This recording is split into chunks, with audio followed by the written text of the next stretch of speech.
Hi guys, ഇന്ന് ഞങ്ങൾ Toronto സൂ കാണാൻ പോവുകയാണ് കേട്ടോ. ഹരിയുടെ വീട്ടിൽ നിന്നാണ് പോകുന്നത്. ഞങ്ങൾ സെക്കൻഡ് ടൈമാണ് കേട്ടോ ടൊറൻറ്റോ സൂ കാണുന്നത്. പക്ഷേ ദേവൂട്ടി ആദ്യമായിട്ടാണ്.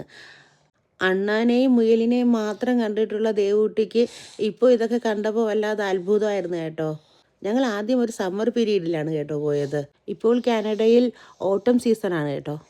പിന്നെ വേറൊരു വ്യത്യാസം ഫീൽ ചെയ്തത്, ആദ്യത്തെ ടൈം ഉണ്ടായിരുന്നതിനേക്കാൾ കൂടുതൽ ആനിമൽസ് ഈ ടൈം ഉണ്ടായിരുന്നതായിട്ട് തോന്നി.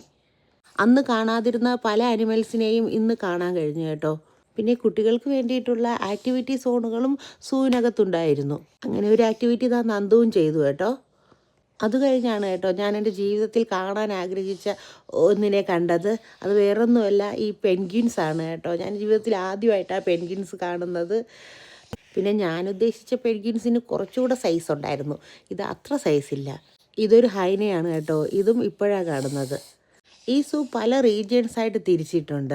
ദേ വൈൽഡ് ലയൺ, ഇൻഡോ മലയ, ആഫ്രിക്ക, അമേരിക്ക, ഓസ്ട്രേലിയ എന്നിങ്ങനെ പല പല റീജിയൻസായിട്ട് തിരിച്ചിട്ടുണ്ട്.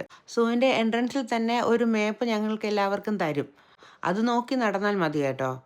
പിന്നെ നടന്ന് കാണുവാണെങ്കിൽ ഒരു ഡേ കംപ്ലീറ്റ് വേണം ഇത് ഫിനിഷ് ചെയ്യാൻ. നടക്കാൻ ബുദ്ധിമുട്ടുള്ളവർക്ക് വേണ്ടിയിട്ടുള്ള മൊബൈൽ ഫെസിലിറ്റിയും സൂവിനകത്തുണ്ട്. പിന്നെ പവിഴപ്പുറ്റും സീ ഹോഴ്സും ജെല്ലി ഫിഷിനെയൊക്കെ കണ്ടു. ഇവനെ നല്ല ക്യൂട്ടായിട്ടുണ്ടല്ലേ.